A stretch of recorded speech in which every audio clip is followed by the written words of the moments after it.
Ito guys, meron tayo ditong neck laptop. So ito yung problem. So Windows error. So ayusin natin. So papakita ko sa inyo kapag naayos ko na. Okay?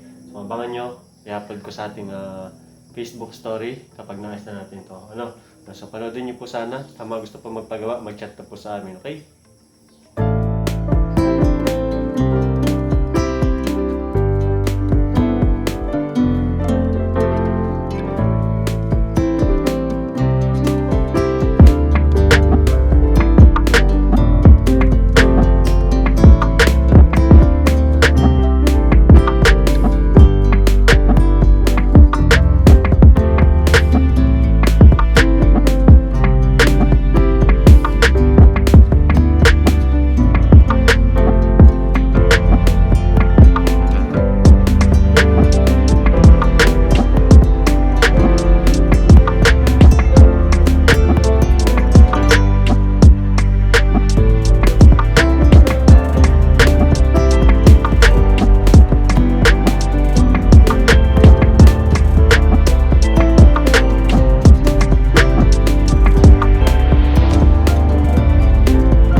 So ito guys, okay din siya using SSD pero tester lang natin yon. Ang gagawin natin, so i-backup muna natin. Kinuha natin yung hard disk ng laptop. So hard disk to, babackup natin yan. So bago natin i-format. Okay. So ito guys yung PC na gagamitin ko pag backup. Ayan, so medyo makalit lang kasi dami tayong ginagawa. So ito, ayan. So umpisa na natin, backup na natin. Okay. So gagawin natin guys, itong ating hard disk na to para sa customer. So ilalagay natin to dito para basahin ng ating computer, and then para ma-backup natin yung files. Ayan. Okay, let's see. Oops.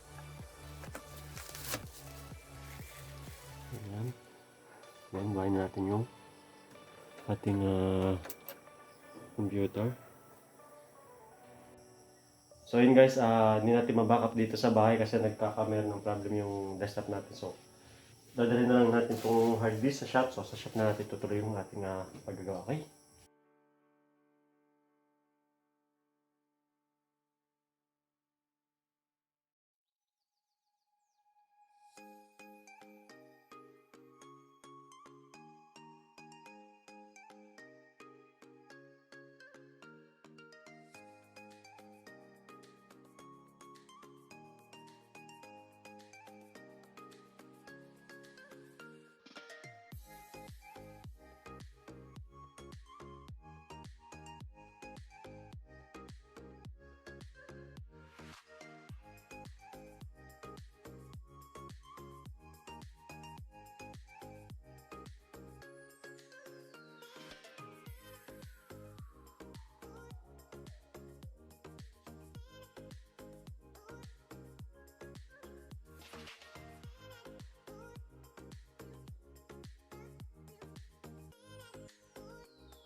So yung gagawin pa rin natin guys, so format muna natin yung hard disk ng customer natin. So mamaya may virus. Ito rin tayo ng ating storage.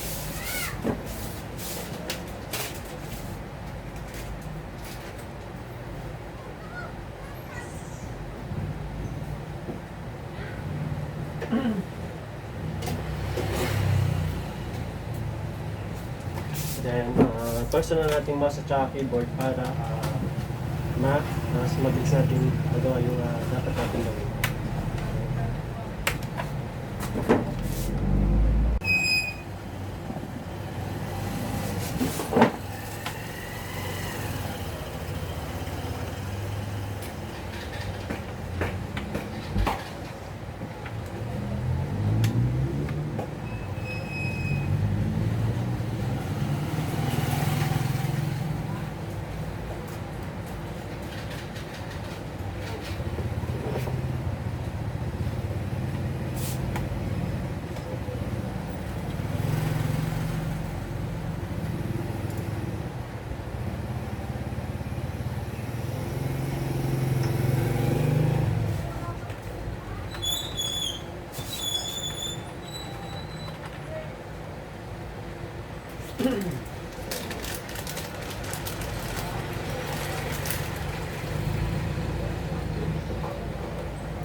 So ito guys yung ating laptop o yung hard disk nating laptop. So hindi siya ma-installan guys. So na-format ko na. Ayan, so nakalagay Windows cannot be installed in this drive. So kapag ganito guys, so palitin na hard disk. Ayan, so kailangan ng palitan pero magagamit siya as savean lamang ng files. Ayan, so hindi natin yung decision ng may-ari, okay?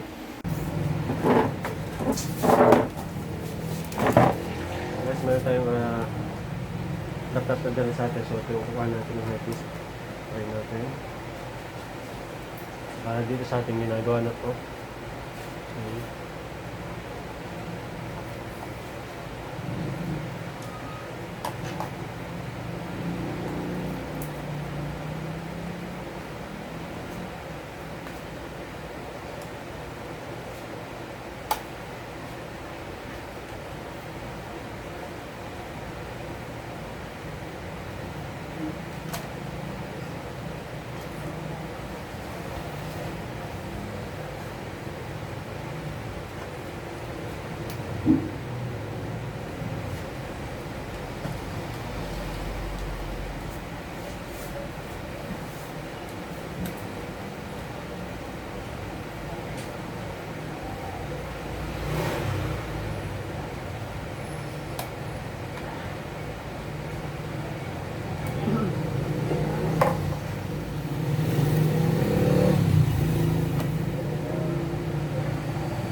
So ito guys, try natin kung ma-install natin to. Direct format na lang to kasi kaso na tayo. So, uwi na tayo. 3 plus 4 na. So, dapat mga 1 hour so matatapos natin to. Ayan. Habang pa-format natin niya, so muna tayo dito na video para tayo ay mag-ibang. Okay?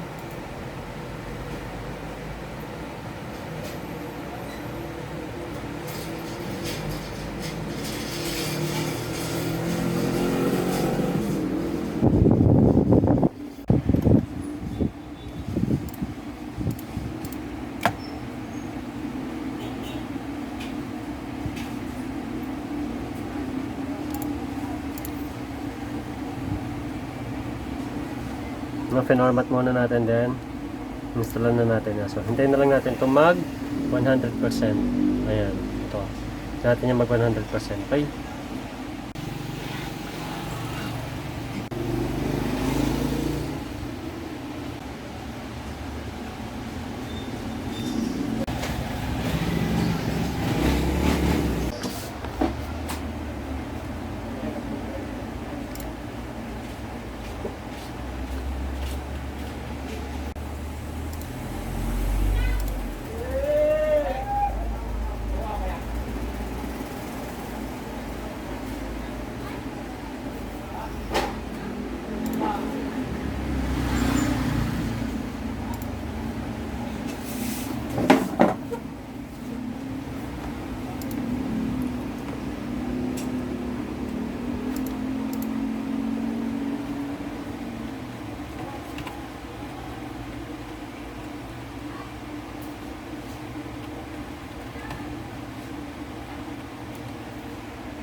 Program complete.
Ito guys, okay na yung laptop na pinapay sa atin ng customer. So, bali pa dalawa na to ngayong araw. So, yan. Buti umabot bago tayo mag-close. So, okay na. So, pwede na siya magka-customer ngayong hapon din. Okay? So, bibigyan na rin natin siya ngayon. Okay?